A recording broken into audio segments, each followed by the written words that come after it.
क्या बात कि अपने से ज़्यादा जग जाएगा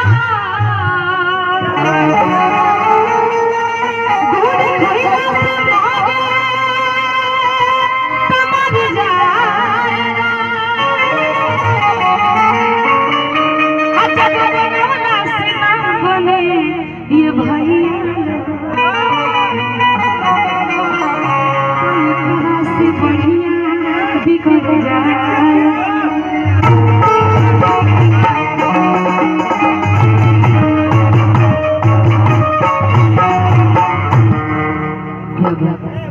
जैसे बात तक कम से कम वैसो कम दिया हिलाओ तो ठीक लगे आई एगो औरत के पति प्रदेश में नौकरी करता है जब घर आए हो तो छुट्टी के बाद पति से घर आए के बेरा होता तो पत्नी के पता चलल और उनका से फोन करके कहत तरी कौन भाव में कैसे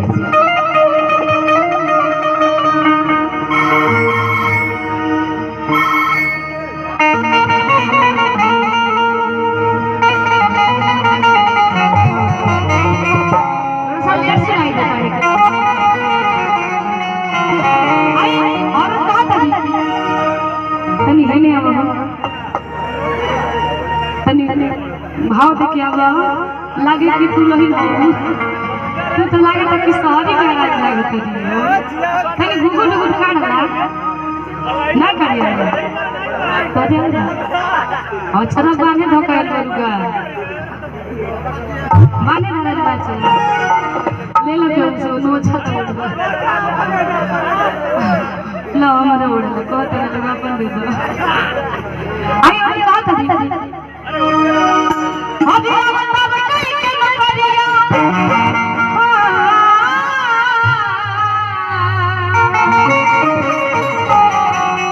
अभी बता कहीं के नगरिया जाके किली हो तो बचारी कहां गई कुसुम रंग असड़िया राजा जी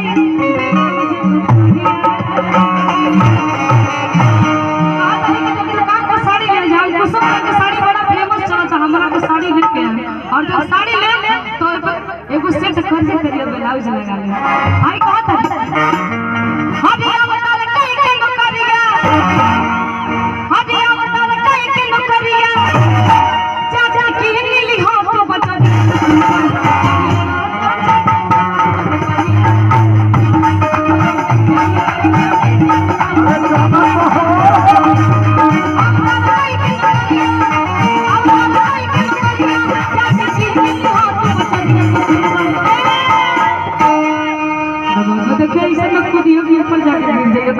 आइए एक गीत है पवन सिंह जी का 2 लाइन आप लोगों को सुनाता हूँ, तो आइए आप लोग सुनिए।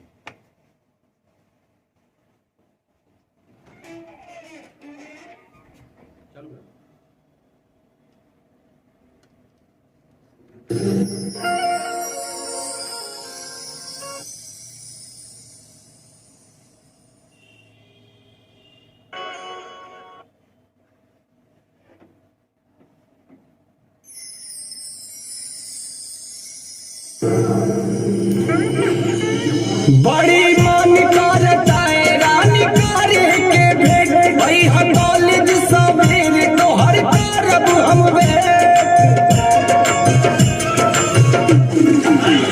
बड़ी मन करता है रानी करे के भेंट भाई हम कॉलेज सवेरे तो हर तरफ हम जवन भाई रहे गलती ना मेरी होई हो मुहवा ओढ़नी से बांध के नई हाय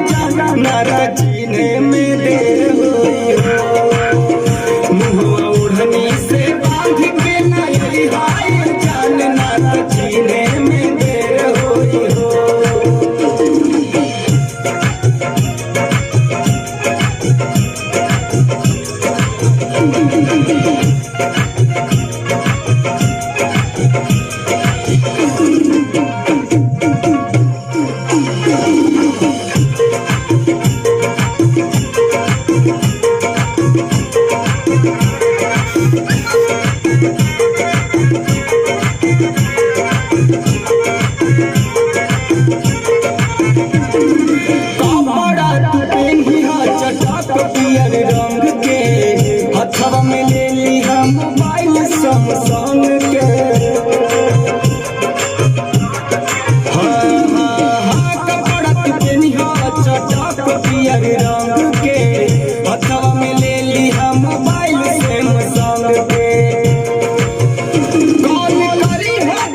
परधान हो अपना गाँव के बढ़ई देवसान हो सर्विस भैया के बना द परधान हो।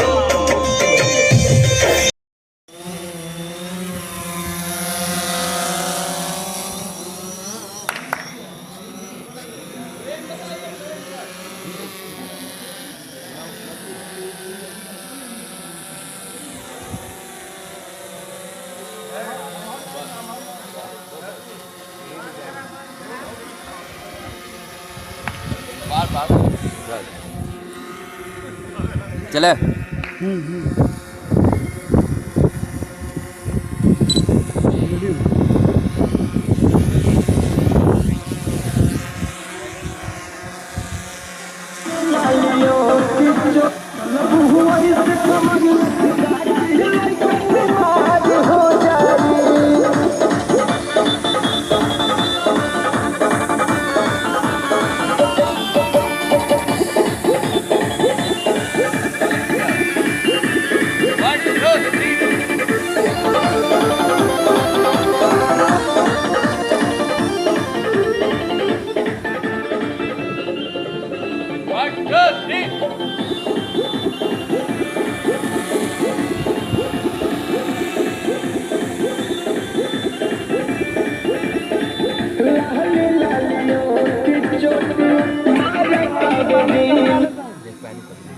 आइए क्लास। तू तो बड़ा सुघर लगा था कि बनाने वाले ने तुम्हें फुर्सत से बनाया होगा। भैया हो गलत कहा था ना ने कि बनाने वाले ने तुम्हें फुर्सत से बनाया होगा, न जाने किस मिट्टी से तुम्हें सजाया होगा। निकले होंगे उसके भी आंखों से आंसू जब तुम्हें हमारे पास भेजकर खुद को अकेला पाया होगा, खुद को अकेला पाया होगा। कि हर अलम का मतलब करार नहीं होता,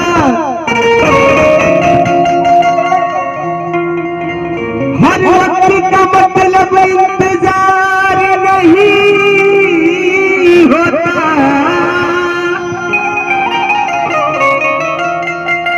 यूं तो मिलने को मिलती क्या,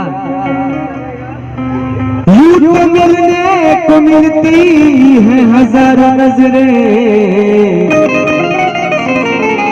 मगर हर नजर का मतलब प्यार नहीं होता।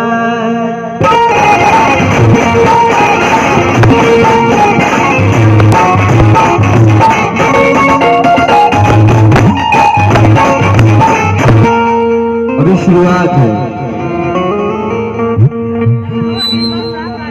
कि कैसे बताई कि कैसे जियतानी रे, ये जहरिया जुदाई के पियतानी रे।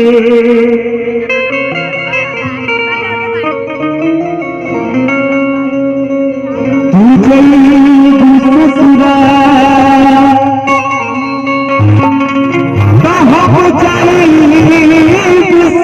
शमशान रे,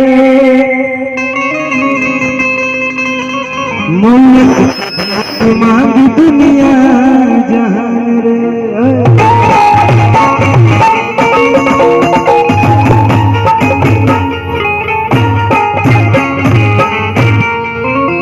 तुहार है डिजाइन देखे मन करता कि चापा कल में खुद की जान दे दिया। सही है कि तुम्हारा प्यार में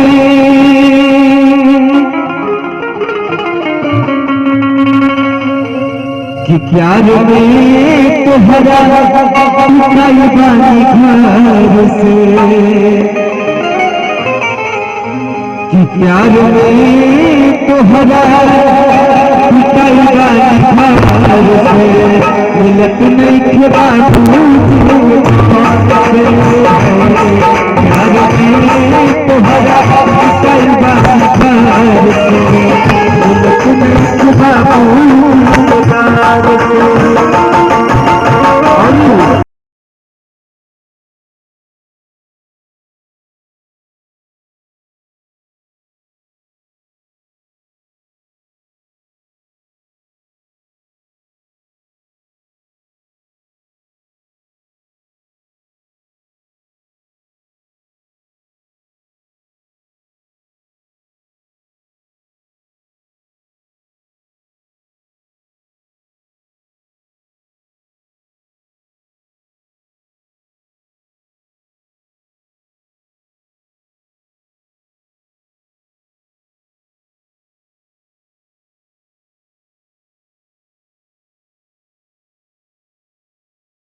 छाला हो सुइया चढ़ाई कठी पड़ जाई मांगल बतियाई राजा कमरिया नाचताई राजा कमरिया नाचताई राजा कमरिया नाचताई राजा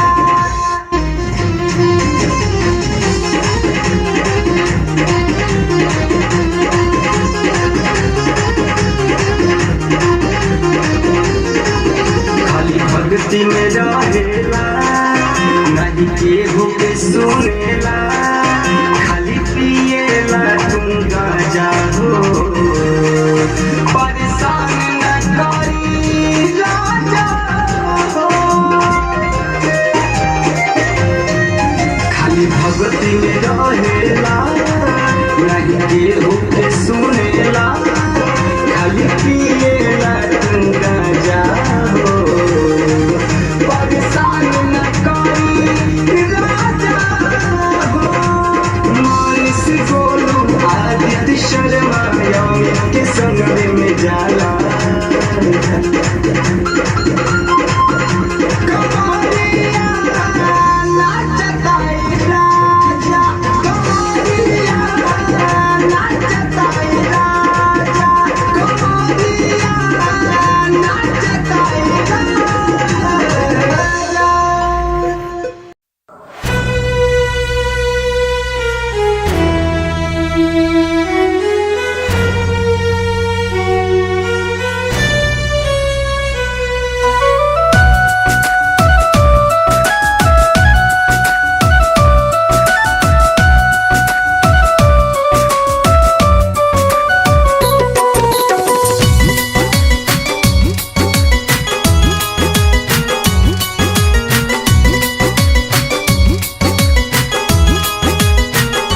अगर मालूम रहते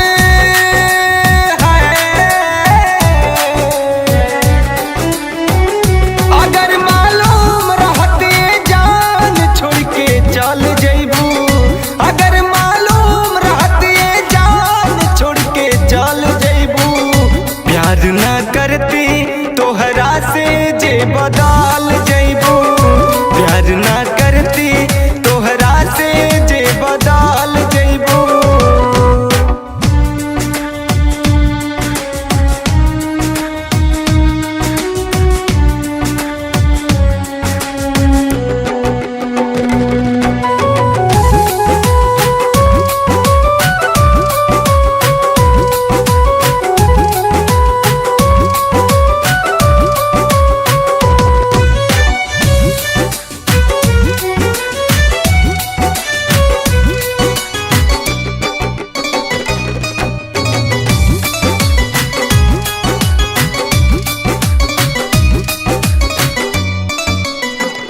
खूब तू प्यार के सिला दिहलू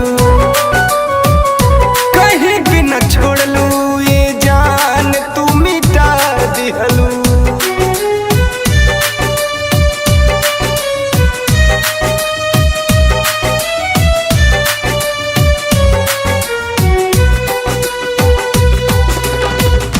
आंखों की कशिश एक अरमान बन गई मजबूरियां हमारी इश्क में इल्जाम बन गई वो आए कुछ पल को जिंदगी में हमारी फिर उनकी यादें ही हमारी जान बन गई खूब तू प्यार के सिला दिहलू कहीं भी न छोड़लू ये जान तू मिटा दिहलू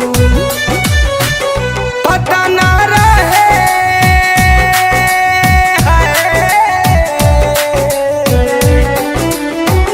पता ना रहे इतना आगे तू निकाल जइबू प्यार ना करती तोहरा से जे बदल जइबू प्यार ना करती तोहरा से जे बदल जइबू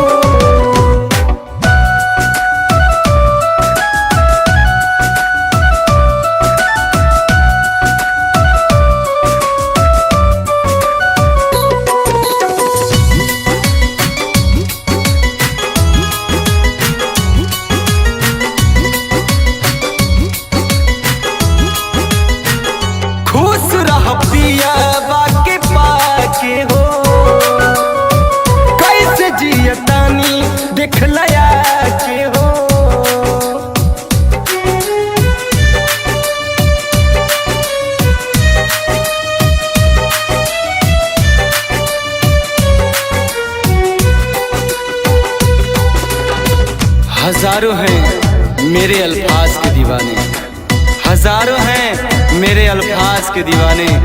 कोई मेरी खामोशी को सुनता तो क्या बात होती, तो क्या बात होती। खुश रह पिया बाके पाके हो, कैसे जियतानी दिखलया के हो। मोम के जैसे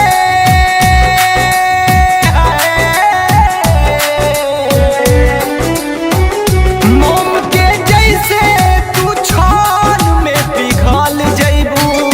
प्यार ना करती तोहरा से जे बदल जइबू।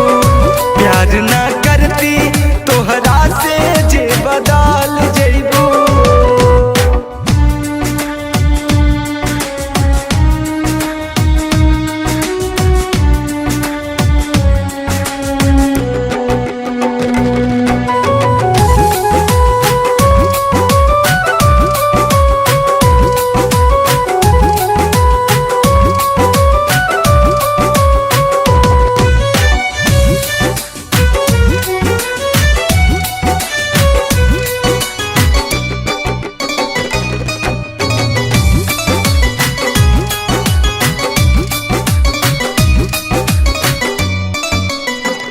दिल ना हमारे समंदर हो, आज भी तोहरे तस्वीर दिल के अंदर हो।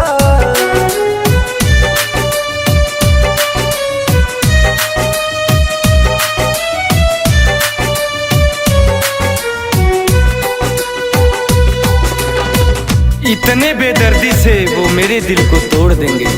मुझे मालूम ना था कि वो मुझे अकेला छोड़ देंगे। मेरे मासूम दिल तू भी तन्हाई से प्यार करे, क्योंकि बेवफा भी वफा का साथ छोड़ देंगे। दिल ना हमारे समंदर हो, आज भी तोहरे तस्वीर दिल के अंदर हो। सावन अमित के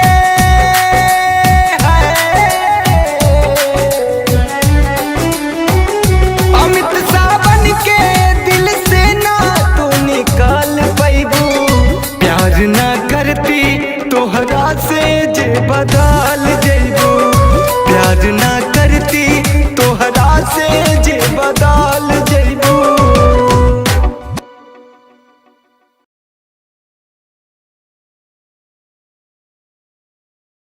नमस्कार, प्रणाम। हम खेसारी लाल यादव, खेसारी लाल यादव आप सबके गोड़ छू के प्रणाम करता नहीं। यही डायलॉग करता है साला जब लाइव आता है, चूतिया। किसकी बात कर रहे हैं? खेसारी लाल यादव। खेसारी नहीं, खेसारी, साड़ी, खेसारी। ये कहता है कि मार्केट में गंदगी फैला के किसी को हिट होना तो हो जाइए। जिसको हिट होना है, गंदा गा के हिट होना है, हो जाइए। हमको उससे क्या करना है?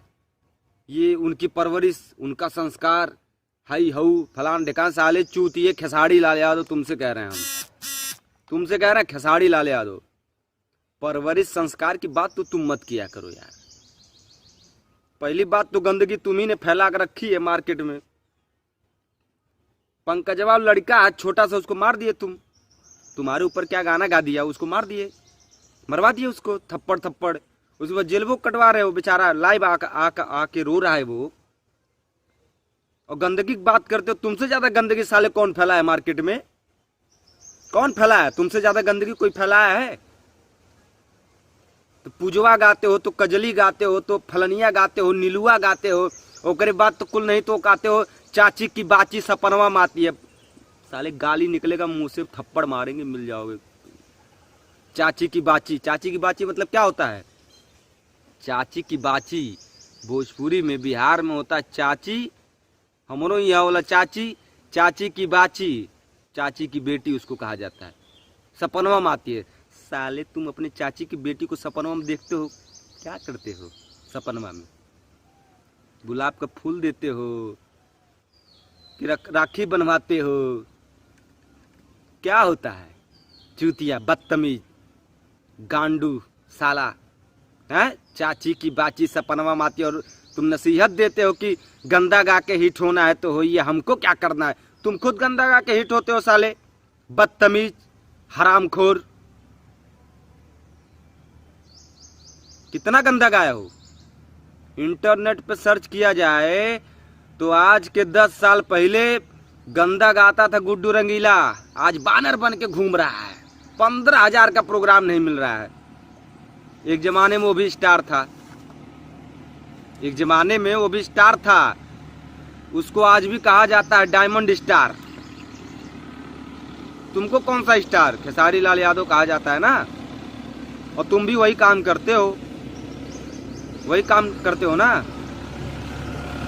तुम्हारा भी मार्केट बहुत दिन का नहीं है बच्चों। बात करते हो गंदगी, गंदगी तुमने फैला कर रखी है।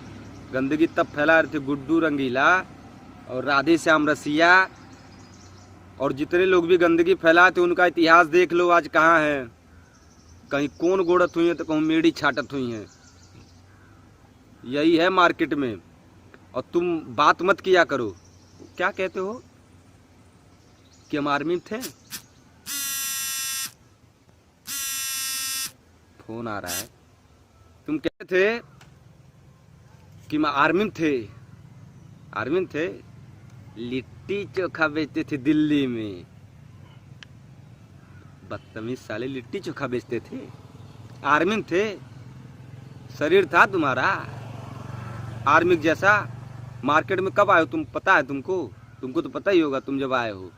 हम भी जानते हैं। जब तुम मार्केट में आए थे तो ऐसे थे, ऐसे नहीं थे, ऐसे थे, ऐसे लवंडा थे। और तुम तो गांडू थे यार। वो क्या कहते हैं, हमारे यहाँ कहा जाता है नौटंकी नाच। नौटंकी नाच में तुम साड़ी पहन के नाचते थे। साड़ी हमारे तो इबे नहीं खे करत तोरे जैसन सारे जैसन ते करेले। साड़ी पहन के नाचते थे। तुम एक नंबर के गांडू थे। गांडू जानते हो? इसको कहते गांडू। तुम जानते होगे, बहुत कर्म किए हो साले तुम। आर्मी जैसी तुम्हारी शक्ल थी। अरे तुम्हें सरू 20 जूता मारब। आर्मी जैसन आर्मी थे, बदतमीज साले, आर्मी थे तुम। लिट्टी चोखा नहीं बेचते थे, हई बेचते थे, लिट्टी चोखा बेचते थे। शोषण करते हो छोटे कलाकारों की तुम।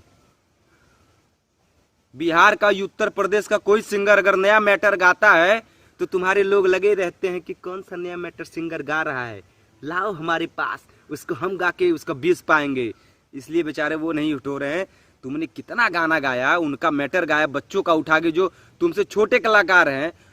हम बता दें तुमसे अच्छे अच्छे कलाकार भोजपुरी में, लेकिन तुम लोग इंडस्ट्रीज को ऐसे बांध के रखे हो, किसी को उभरने नहीं देते हो। हम देखे हैं, मुंबई से लेके, पटना से लेके, बनारस से लेके, उत्तर प्रदेश, बिहार से लेके हम देखे हैं। हमारा नाम अमित सिंह है। हम भी इंडस्ट्रीज में 8 साल 5 साल से काम कर रहे हैं। हम भी सब कुछ जानते हैं। 10 रुपए के लिए मरते हो तुम, 10 रुपए के लिए। और जानते हो क्योंकि तुम कचरा हो, गंदे हो, कब तुम फ्लॉप हो जाओगे पता नहीं है। तो बटर बटर के रख ले। बड़े बड़े मंच में मैंने तुमको 10 रुपया उठाते हुए देखा है।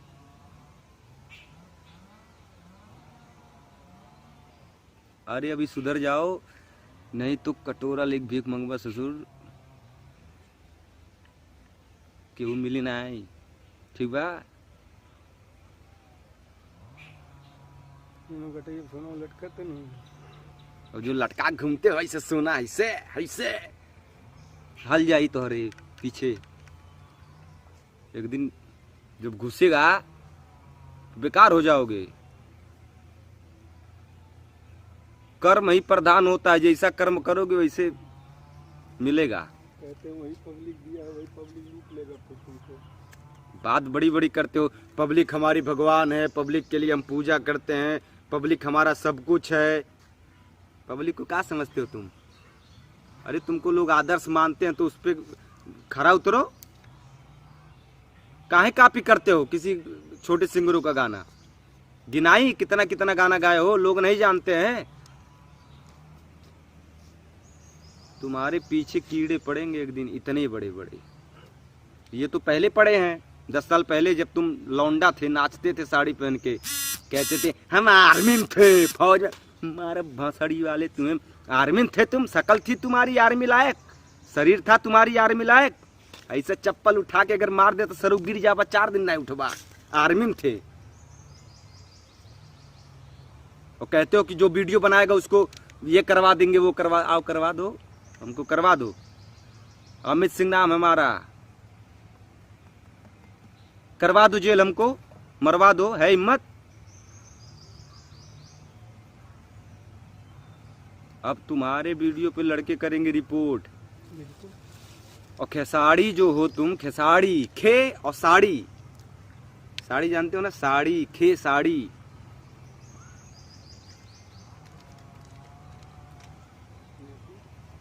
मैं जातिवाद वाली बात नहीं करूंगा, लेकिन बेटा तुम बहुत लंबा जाएगो, अब जाएगो। डू नॉट गेट टेंशनवा, हलिंग फाड़ दे और निकलिंग फाड़ दे, चूतिया, हट।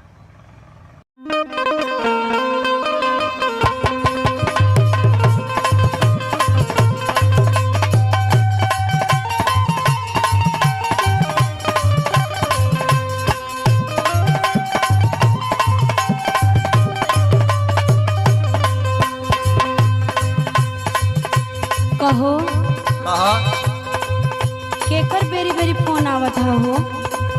अनुज भैया, संदीप भैया फोन करता रहे, तुके मालूम नहीं कि नया साल आ गइल बा। कई बार खेला, अब नया साल में हमरा साथे रहबा कि अनुज के साथे रहबा? अरे हम आ जाए, जल्दी आए, चिंता मत कर। काहे चिंता नहीं करी, हमरा टेंशन होता। ये के तू हमरा साथे ना रहबा एकरा खातिर। काहे उ सब बेकार बनेगा? हम कुछ नहीं की जानत ला, सुना सुनावा। केकर फोनवा आवत बाटे, तोह के बहरा बोलावत बाटे।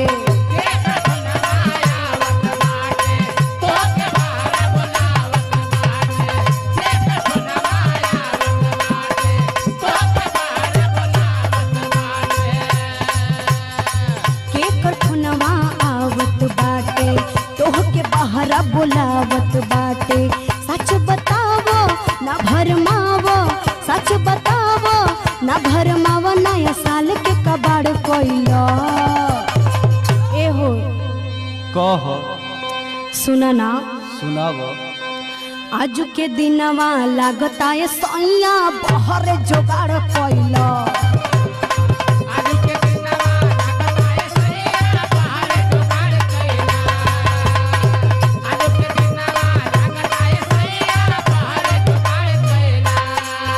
ऐसन बा, का बा? हम जा तनी भैया लगे, फोन कैले हो, छोट मोट पार्टी बा और हम टाइम से घरे आ जाए।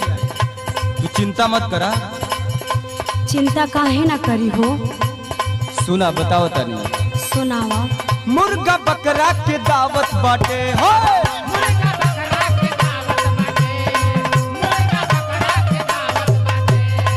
एही से सभे बुलावत बाटे।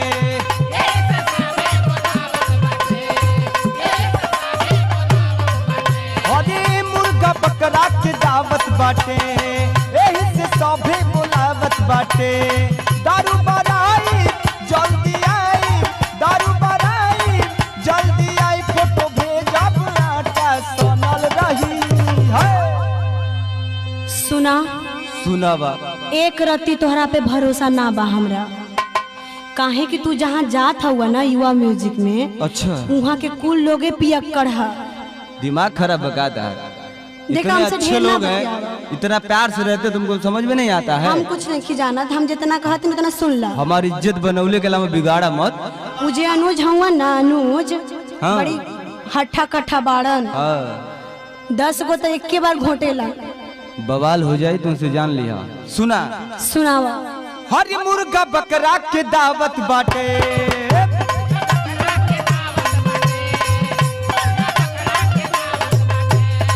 एही से सभे बुलावत बाटे।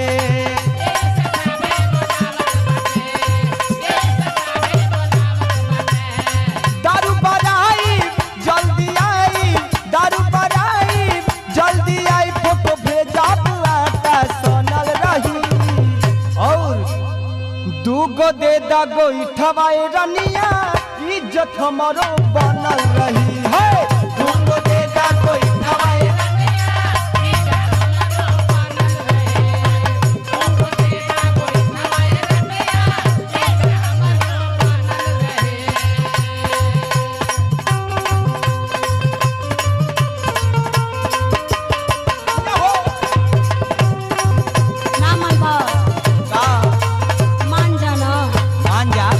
जल्दी आए।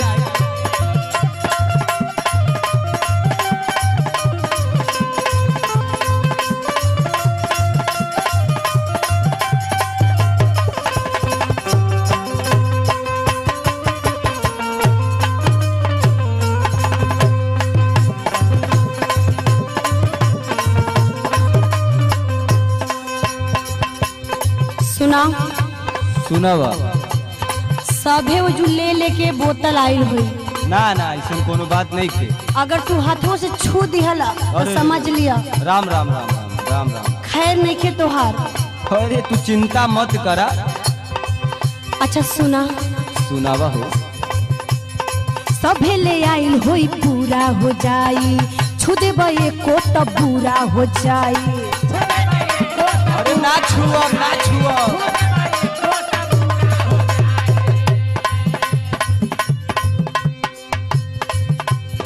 सभे ले आइल होई पूरा हो जाई छू देबे को तब पूरा हो जाई। और सुना सुनावा। सब भुला के बाहर जाके सब भुला के बाहर जाके कहे हमरा के आड़ कोइलो। ठीक बा। अगर ना बुझबे ना तो कान उखाड़ ले। अरे ना बुझब तो रहब कहाँ बुझही के पड़ी। तला सुना सुनावा। आजू के दिनवा लागता ये सोइया बाहर जोगाड़ कोइलो।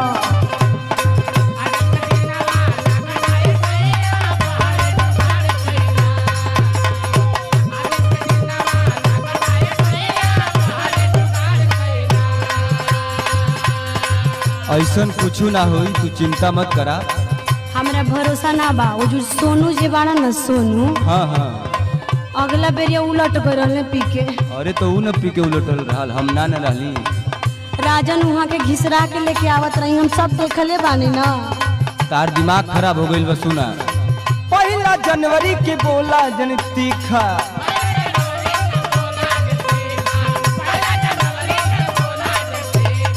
बड़ी जे कम त लगी सब फीका।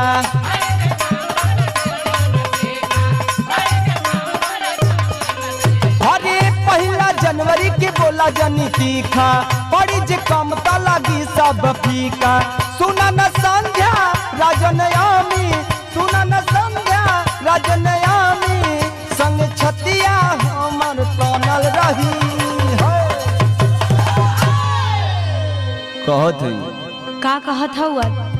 हाँ दूगो दे दगोई ठवाए रनिया इज्जत हमारो बनल रही।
बदल जइबू प्यार ना करती तोहरा से जे बदल जइबू।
कशिश एक अरमान बन गई, मजबूरियां हमारी इश्क में इल्जाम बन गई।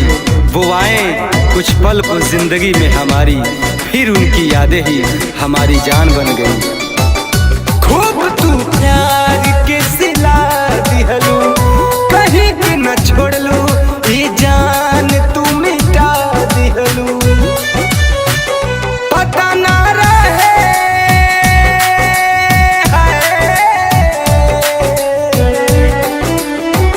पता ना रहे इतना आगे तू निकाल जइबू। प्यार ना करती तोहरा से जे बदल जइबू। प्यार ना करती तोहरा से जे बदल जइबू।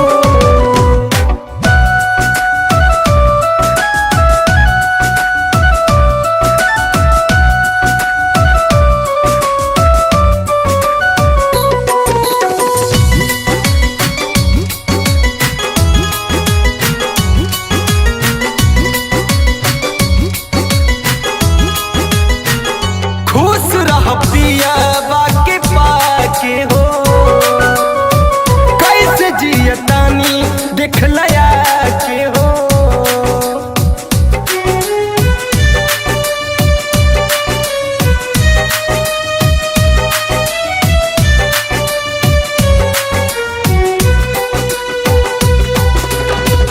हजारों हैं मेरे अल्फाज के दीवाने, हजारों हैं मेरे अल्फाज के दीवाने।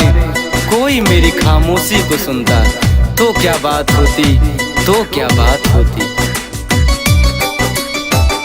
खुश रह पिया बाके पाके हो, कैसे जियतानी देखलया के हो।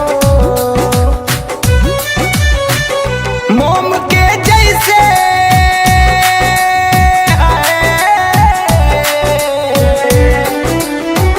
मोम के जैसे तू छान में पिघल जइबू।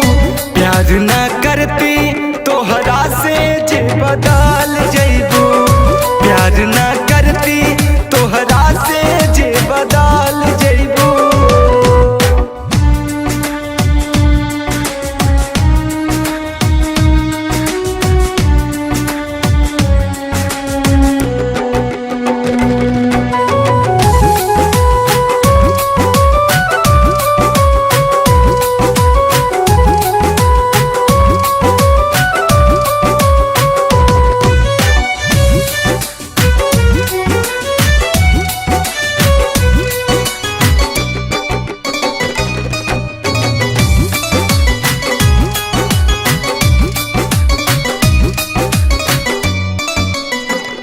दिल ना हमारे समंदर हो,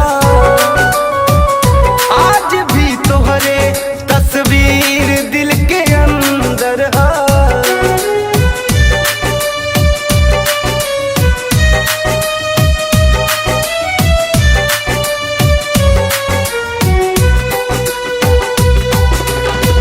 इतने बेदर्दी से वो मेरे दिल को तोड़ देंगे। मुझे मालूम ना था कि वो मुझे अकेला छोड़ देंगे। मेरे मासूम दिल तू भी तन्हाई से प्यार करे, क्योंकि बेवफा भी वफा का साथ छोड़ देंगे। दिल ना हमारे समंदर हो, आज भी तोहरे तस्वीर दिल के अंदर हो।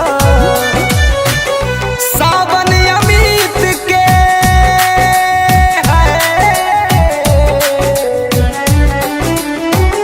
अमित सावन के दिल से ना तू निकाल पैबू। प्यार ना करती तोहरा से जे बदल जइबू।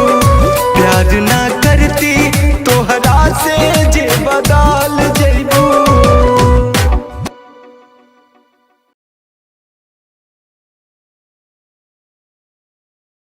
क्या बात कि केहू अपने से जागे न जग जाएगा।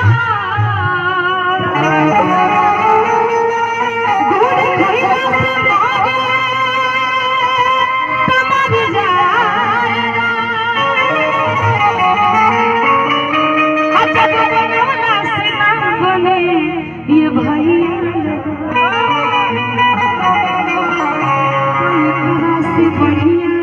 बिखर जाए।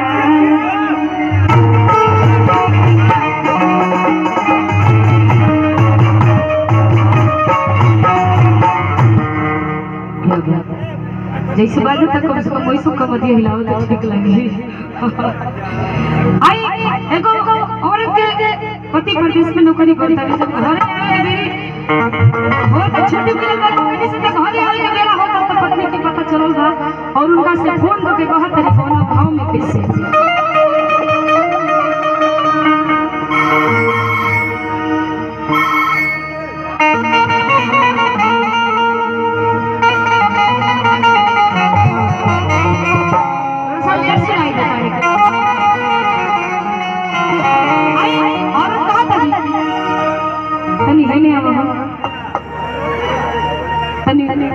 भाव देखे अब लगे कि तू लही तू तो लगे कि शहरी के राज लगे तनी गुगु गुगु खाना ना करिए तो दे अच्छा ना बाने धोखा करूंगा बाने धरे बाचे ले लो तो से नो अच्छा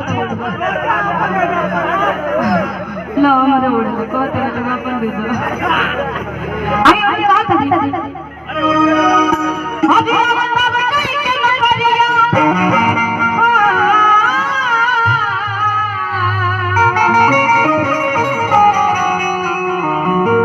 अभी बता कहीं के नगरिया जाके किहली हो तो बचरी कहां तरी कुसुम रंग असड़िया राजा जी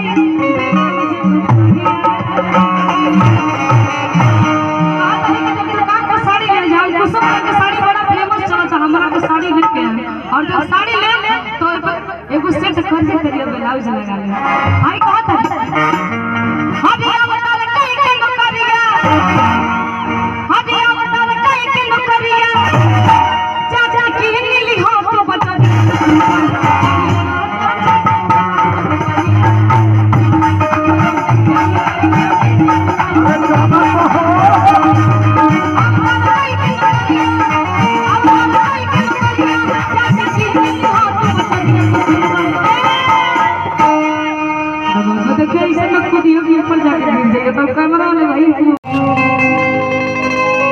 तू तो बड़ा सुघर लगा था कि बनाने वाले ने तुम्हें फुर्सत से बनाया होगा। भैया हो गलत कहा थी का नाने कि बनाने वाले ने तुम्हें फुर्सत से बनाया होगा, न जाने किस मिट्टी से तुम्हें सजाया होगा। निकले होंगे उसके भी आंखों से आंसू जब तुम्हें हमारे पास भेजकर खुद को अकेला पाया होगा, खुद को अकेला पाया होगा। कि हर अलम का मतलब करार नहीं होता, हर वक्त का मतलब इंतजार नहीं होता।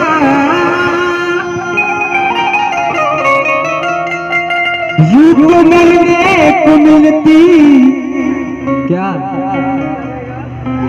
यूं तो मिलने को मिलती है हजारों नजरें, मगर हर नजर का मतलब प्यार नहीं होता।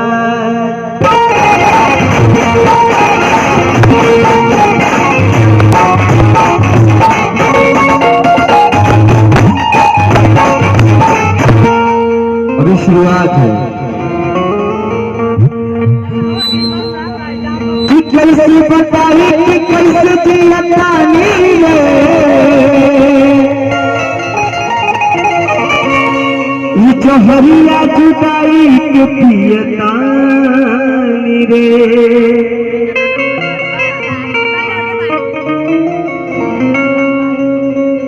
तू गई ससुरा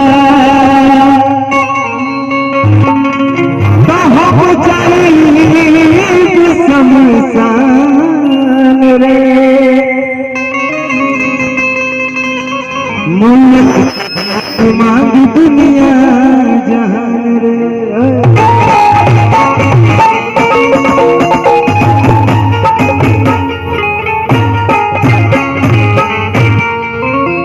तुहार है डिजाइन देख के मन करता कि चापा कल में कुत्ती जान दे दिया। सही है कि तुहरा प्यार में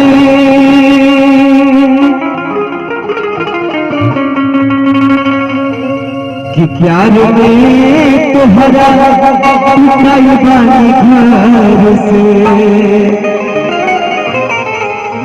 कि प्यार में तुहरा उठाई बानी घर से मिलत नहीं खबा प्यार में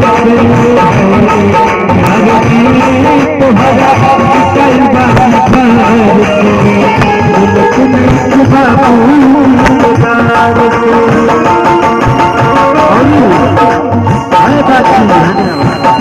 नमस्कार प्रणाम। हम खेसारी लाल यादव, खेसारी लाल यादव आप सबके गोड़ छू के प्रणाम करता नहीं। यही डायलॉग करता है साला जब लाइव आता है चूतिया। किसकी बात कर रहे हैं? खेसारी लाल यादव। खेसारी नहीं, खेसारी, साड़ी, खेसारी। ये कहता है कि मार्केट में गंदगी फैला के किसी को हिट होना तो हो जाइए, जिसको हिट होना है, गंदा गा के हिट होना है हो जाइए, हमको उससे क्या करना है। ये उनकी परवरिश, उनका संस्कार, हाई हऊ फलान ढिकान साले चूतिए। खेसारी लाल यादव तुमसे कह रहे हैं, हम तुमसे कह रहे हैं खेसारी लाल यादव, परवरिश संस्कार की बात तो तुम मत किया करो यार। पहली बात तो गंदगी तुम्ही ने फैला कर रखी है मार्केट में। पंकजवा लड़का है छोटा सा, उसको मार दिए तुम। तुम्हारे ऊपर क्या गाना गा दिया, उसको मार दिए, मरवा दिए उसको थप्पड़ थप्पड़। उसके बाद जेल बुक कटवा रहे हो, बेचारा लाइव आके रो रहा है वो।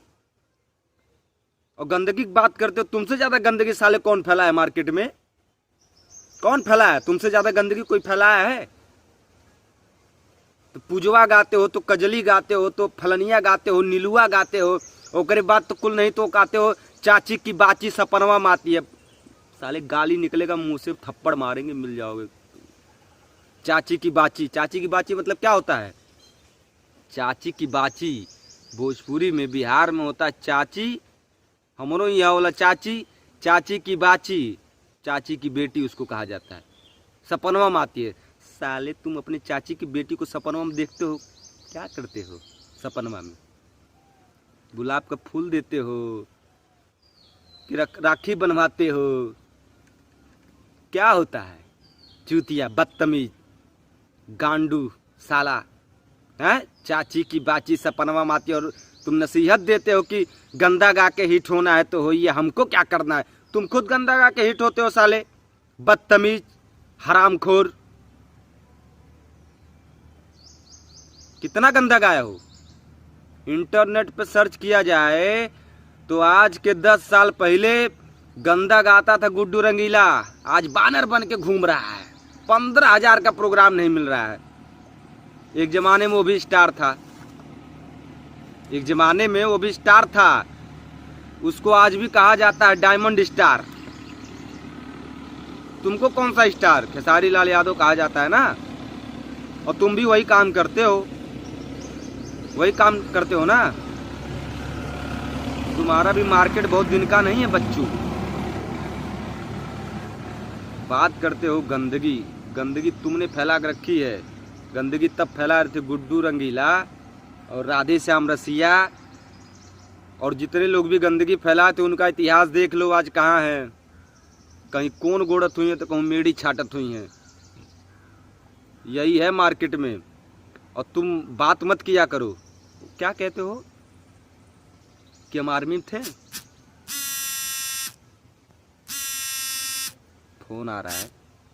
तुम कहते थे कि हम आर्मी में थे, आर्मी में थे। लिट्टी चोखा बेचते थे दिल्ली में। बदतमीज साले, लिट्टी चोखा बेचते थे, आर्मी में थे। शरीर था तुम्हारा आर्मी जैसा। मार्केट में कब आए हो तुम? पता है तुमको? तुमको तो पता ही होगा तुम जब आए हो। हम भी जानते हैं। जब तुम मार्केट में आए थे तो ऐसे थे, ऐसे नहीं थे, ऐसे थे, ऐसे लवंडा थे। और तुम तो गांडू थे यार। वो क्या कहते हैं, हमारे यहाँ कहा जाता है नौटंकी नाच। नौटंकी नाच में तुम साड़ी पहन के नाचते थे। साड़ी हमारे तो अइबे नहीं खे करत तोरे जैसन सारे जैसन ते करेले। साड़ी पहन के नाचते थे, तुम एक नंबर के गांडू थे। गांडू जानते हो, इसको कहते गांडू, तुम जानते होगे। बहुत कर्म किए हो साले तुम। आर्मी जैसी तुम्हारी शक्ल थी। अरे तुम्हें सरू 20 जूता मारब। आर्मी जैसन आर्मी थे, बदतमीज साले। आर्मी थे तुम। लिट्टी चोखा नहीं बेचते थे, है बेचते थे, लिट्टी चोखा बेचते थे। शोषण करते हो छोटे कलाकारों की तुम। बिहार का, उत्तर प्रदेश का कोई सिंगर अगर नया मैटर गाता है तो तुम्हारे लोग लगे रहते हैं कि कौन सा नया मैटर सिंगर गा रहा है, लाओ हमारे पास, उसको हम गा के उसका 20 पाएंगे। इसलिए बेचारे वो नहीं उठो रहे हैं। तुमने कितना गाना गाया, उनका मैटर गाया, बच्चों का उठा के, जो तुमसे छोटे कलाकार हैं। हम बता दें, तुमसे अच्छे अच्छे कलाकार भोजपुरी में, लेकिन तुम लोग इंडस्ट्रीज को ऐसे बांध के रखे हो, किसी को उभरने नहीं देते हो। हम देखे हैं, मुंबई से लेके, पटना से लेके, बनारस से लेके, उत्तर प्रदेश, बिहार से लेके हम देखे हैं। हमारा नाम अमित सिंह है। हम भी इंडस्ट्रीज में 8 साल 5 साल से काम कर रहे हैं। हम भी सब कुछ जानते हैं। 10 रुपए के लिए मरते हो तुम, 10 रुपए के लिए। और जानते हो, क्योंकि तुम कचरा हो, गंदे हो, कब तुम फ्लॉप हो जाओगे पता नहीं है। तो बटर बटर के रख ले। बड़े बड़े मंच में मैंने तुमको 10 रुपया उठाते हुए देखा है।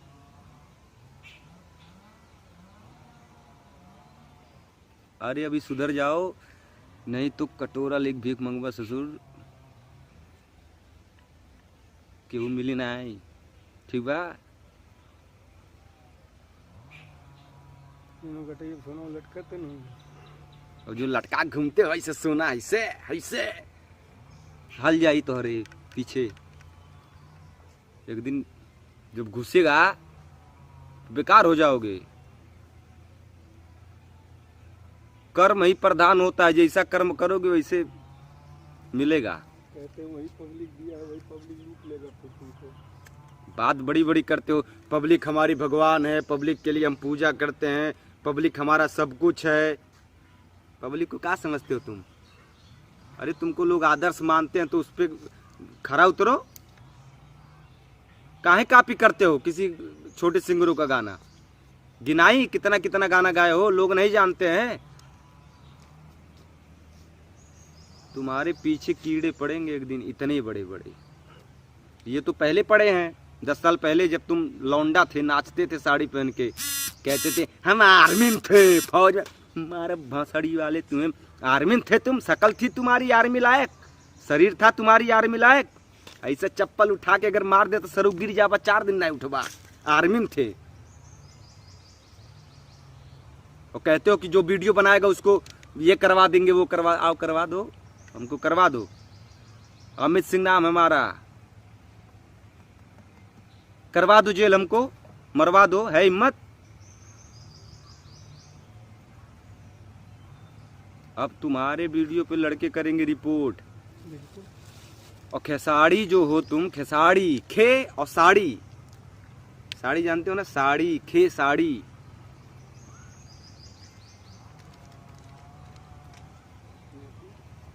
मैं जातिवाद वाली बात नहीं करूंगा, लेकिन बेटा तुम बहुत लंबा जाएगो। अब जाएगो। डू नॉट गेट टेंशनवा। हलिंग फाड़ दे और निकलिंग फाड़ दे, चूतिया हट। तू तो बड़ा सुंदर लगा था कि बनाने वाले ने तुम्हें फुर्सत से बनाया होगा। भैया हो गलत कहा थी का नाने कि बनाने वाले ने तुम्हें फुर्सत से बनाया होगा, न जाने किस मिट्टी से तुम्हें सजाया होगा। निकले होंगे उसके भी आंखों से आंसू, जब तुम्हें हमारे पास भेजकर खुद को अकेला पाया होगा, खुद को अकेला पाया होगा। कि हर आलम का मतलब करार नहीं होता,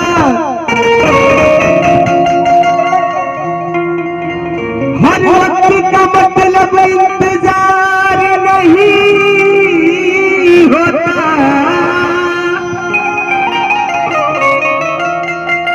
यूं तो मिलने को मिलती क्या मिलने को मिलती है हजारों नजरें, मगर हर नजर का मतलब प्यार नहीं होता।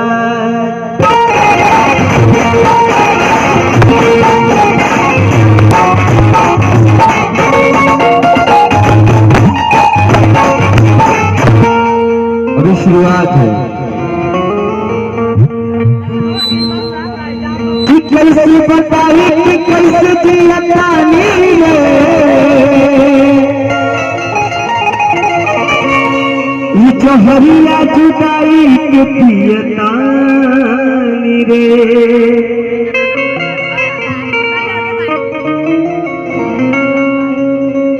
तू गई ससुरा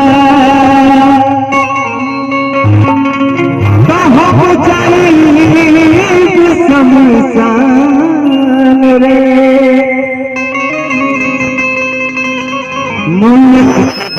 मांगी दुनिया जहान रे।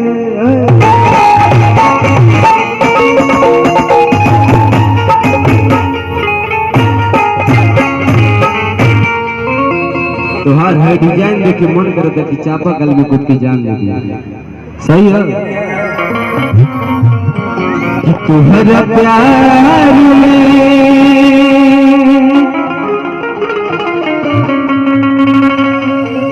कि प्यार में तुम्हारा उठाई बानी घर से,